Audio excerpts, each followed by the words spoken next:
Hello, my name is Michele, and you're listening to Profit is a Choice. On the podcast today, we're going to talk about transparency in pricing. We hear it all the time, the need to be transparent. And I'm going to tell you right now, there should be some boundaries around this.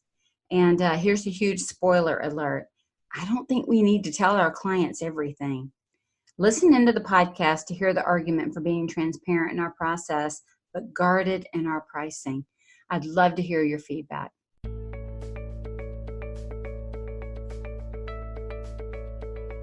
Every day, empowered entrepreneurs are taking ownership of their company financial health and enjoying the rewards of reduced stress and more creativity. With my background as a financial software developer, owner of multiple businesses in the interior design industry, educator, and speaker, I coach women in the interior design industry to increase their profits, regain ownership of their bottom line, and to have fun again in their business. Welcome to Profit is a Choice.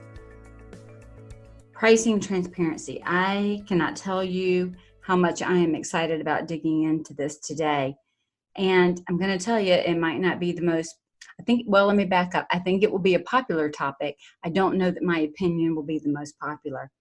It comes up all the time, and it does drive me a little bit crazy, this idea of transparency. And my bet is for many of the listeners, it might drive you crazy too.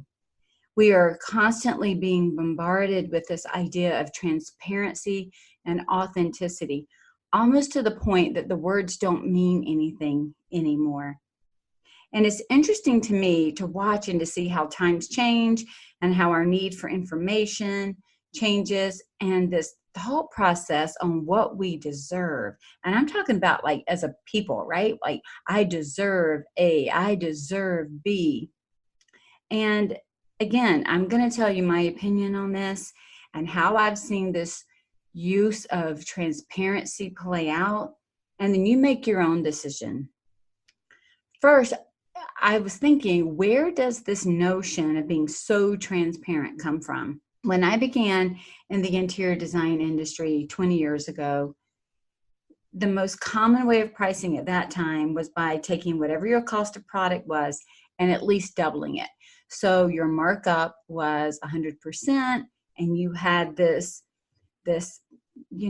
amount of money that now you could spend, and that was what your gross profit was. It was quite common for your gross profit to be 50% or higher, gross profit margin. And so rarely were people charging design fees. You just didn't see that as much then. I'm not saying, of course, that some didn't. I'm talking about, if we were to look across the whole. Designers mostly made their money by marking up a product. And of course, the goal is to mark it up, right, as much as possible so that you can earn the difference between, again, the sales price and the cost of goods. It's really it was a retail model. We all had a retail model, whether we sold out of our home in the design industry, out of a storefront, it was a retail model. What also helped fuel the approach was that designers had the ability to purchase from sources that the general public did not. I remember even just with fabric, there might have been one or two fabric stores that I had access to fabric that my clients couldn't get. So they were willing to pay what they needed to pay. And I'm not talking gouging if anybody knows me at all, but they were willing to pay because I could bring them something that they couldn't walk into a store and get on their own. And that was the same thing in all aspects of design. And, at the time, there were not any online sites. There was very little internet, and there were no online sites selling the same things that we could get trade only. They weren't out there. And then when they did show up at the beginning, they were selling at the same price everybody else was selling at. So it didn't matter so much. But what we had done is, in the prior, we wrapped up our idea of value and service all in the cost of a product. And that meant that if we were selling product, we were selling everything as one big package. So the client thought that they were primarily paying for product, when we knew that the markup on it was how we were, in that, of course, that retail model, being able to afford to pay for ourselves, for our teams, for our overhead, for anything else. And again, here comes the internet. Vendors start offering their product to customers directly. Online stores start popping up. They're now selling product that we in the past had only been able to get trade, and they're dropping the prices dramatically in hopes that they can make it up in volume.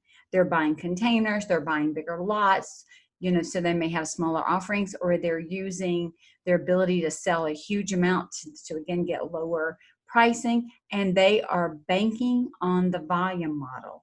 They are gambling on the fact that they're going to sell a lot of product and they'll make it up that way. And then what did that lead to? That starts leading to price shopping and comparisons. And now the clients that had just, I'm going to put in air quotes, trusted us to go out and buy, they're now coming back and they're looking it up. They're becoming internet savvy. They're doing Google searches on everything.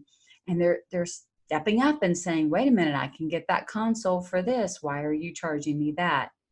And it's because online services, the online places that are selling these items, they're selling no service in most cases around it, or limited service.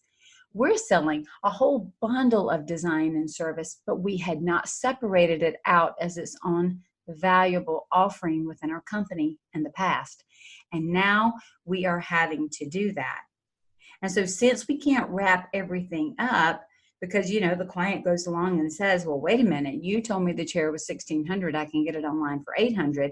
Now we have this idea that trust might be broken. So our overall response to this was to deconstruct our pricing and to begin to price for service separately from product instead of rolling it all together. This then opened up the hourly based pricing or flat fee pricing, which was separate from product cost. And then many of us started feeling like we had to separate the pricing, and like there was no way we could now take a full markup. And then actually marking up the product started to get a bad name, as if all of a sudden we're horrible people to do that because we're getting this design fee over here. Yet one is product management and one is project management or design. They were all covering different aspects of what our company was doing. And, we started then looking at this pricing model as if we were apologetic in some way. And again, markups got a bad name, so you were looked at like you were double dipping somewhere. I remember the first time a client asked me how much I was making on something. They literally asked me what my profit was. And I was like, did you just ask me that? Seriously? I mean, we don't ask people their weight. We don't ask them what they paid for their house. We don't ask them what their salary is. But for some reason, a potential client felt like they deserved and had the right to ask me how much I was making. I don't know what gives people the right to think that they can ask us that. What they really should care more about is, do they agree with the value that was placed on the product or service? And they're missing that altogether. So then what did we all do? We tried to all start competing on price. Let's all mark up very little, pass along all the discounts to the clients, tell them everything in the name of being transparent so that they'll trust us. And then what happened? Us as design professionals, we're irritated, we're underpaid, we're stressed out, we're having to account up for everything we marked up, if we marked it up at all, how much we marked it up, as if it's some negotiable in the transaction. Then we're accused again of double billing if we tried to make up lost revenue by charging hourly or having a design fee, all in the name of being transparent. There is nothing worse than a client asking to see every invoice and every time statement. Even if you have them, it feels like an erosion of trust. The focus becomes clearly lasered in on price, not on value, not on quality, service, or anything else that we're selling. It becomes a very singular transaction. How cheaply can I get what I want? I am frustrated when I go into some of our community Facebook groups or otherwise, and how, I need a good plumber. Where's a cheap one? I need this. I need it cheap. I need it cheap. And I'm sitting here going, okay, what if you got it cheap, but what if they didn't do what they were supposed to do? What if the quality was horrible? I don't know about you. I don't want a cheap painter coming in my house. I've seen what that looks like in other homes. I don't want that. I don't want to go out. I'm not going to say, I want the most expensive painter. I'm going to ask for who is a painter that paints really, really well and that is fair and reasonable for what they're providing. That's what I want. We see it even in our own business if we aren't careful. The same time that we're angry at our clients for wanting to know about cheap, cheap, cheap, we're looking for, where can I get a cheap VA? Where can I get a cheap bookkeeper? Where can I get a cheap accountant? And so we are permeating and being our lives with this idea of cheap, cheap, cheap, and then frustrated at the same time. And then, you know what our clients started doing? They started using this information against us. They start pitting one designer against another, especially in the interview process. I've seen and heard this many times with statements such as, well, Michele, Susan will split her discount, and Susan shows me all the bills, and Susan only marks up 10%. Why don't you? Can you meet what Susan's doing? And what they fail to see and what we fail to see is Susan is struggling. Susan's barely making it in her business. And if she's lucky, her gross profit margin is maybe 30%. And Susan has to sell more and sell more, which requires more and more staff, more and more work, more and more hours at a higher and higher risk just to make ends meet. All so she can be transparent to serve the client. And my question for us to consider is that really serving our client? Or are we serving them by having to go around and record and document and defend the minutia of every choice and decision we're making? Now, listen, I'm all about owning what you do. This is profit is a choice. I agree we have to have a process. I agree it has to be documented. I agree we should keep metrics and analyze it. I get it. But we shouldn't have to defend if we look to the left or look to the right to our client every time we do it on their behalf. We shouldn't have to do that. Honestly, I think we brought a lot of these pricing issues in the industry on ourselves in the name of transparency. And now we're being crushed under the weight of it. Think about this for a minute. What if every industry was transparent with everything we purchased? How would our relationship with buying be affected? Think about that for a minute. Imagine going to the grocery store and knowing you're going in to look at apples, okay? And you know that they marked up that apple. There's a clear indicator that those apples have been marked up $1.50 from what they paid for them. Are you going to focus at that moment on how great the apple pies are going to be or how great the apples are going to taste? Or are you now going to stand there in that grocery store and have a conversation with yourself on if you think they are worth the value of $1.50 to bring those apples to you? Maybe you can talk them down to $1 markup. Where is your focus going to be? How would you feel in any retail transaction if they showed you every single item that you purchased and what they paid for it all along the way and now what you're paying? If you saw every stop in the process on every single thing you purchased, first, it would be overwhelming. And two, we would be an even more angry society than we are right now. We'd be frustrated.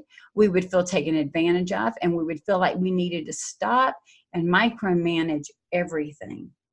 And that's exactly what we are creating in our industry with this idea of being transparent in our pricing and doing it the way that we've been doing it overall. I mean, seriously, are we going to ask the waiter to give us an accounting of all the item in our salad, the cost, and then split the markup with us? No, we would never do that. We look at that salad, we say, was it good? Did I enjoy the environment? Did I enjoy the atmosphere? Did it fill my belly? Was the price, fair and reasonable for what the value and quality that I got out of it? I enjoyed that salad, moving on, right? I would either come back or I wouldn't come back. But we're not going to sit and do all of that. We're just not going to do it. Why do we think that our industry is doing this? Because we are one of the few that's going this route. And you know what it screams of to me? Desperation. Like, we don't even fully value what we bring to the table in this interior design industry as a whole. And so therefore, we're trying to scramble in this pricing model. And no wonder our potential clients doubt and don't trust us in some cases, because we're all over the place. And then what we do is, in the name of transparency, let's show you everything.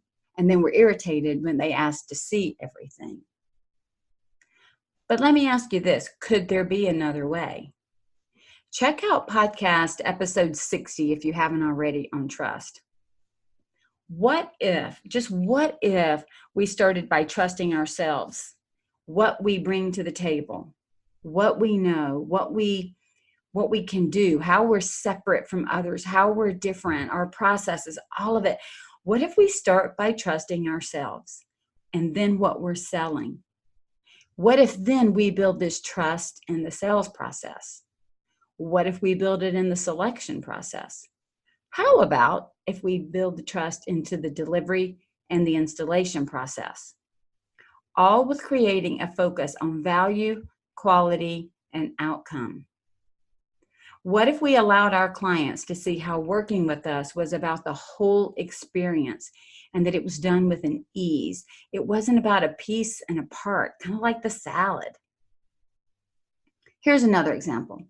If I go into a store to purchase a new outfit, like many of us do when we go to High Point Market, right? Or we go to some event in our industry, we go in to buy a new outfit.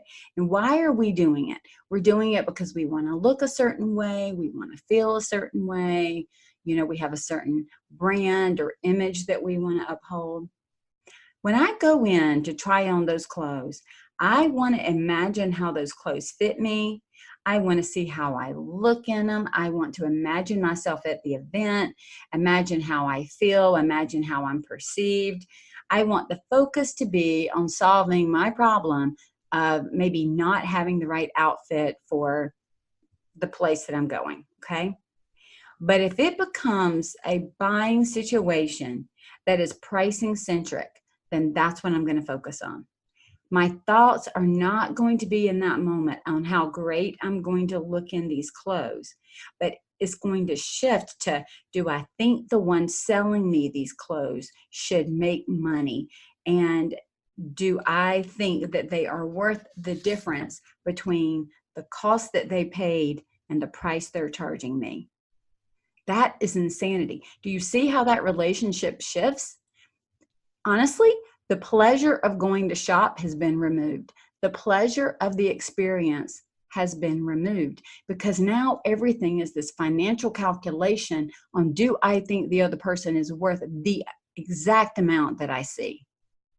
And honestly, what it does is it breaks down trust. Now I'm looking at everything nitpicky, thinking, well, they didn't really say hello when I walked in the door, so maybe I could reduce it a little bit.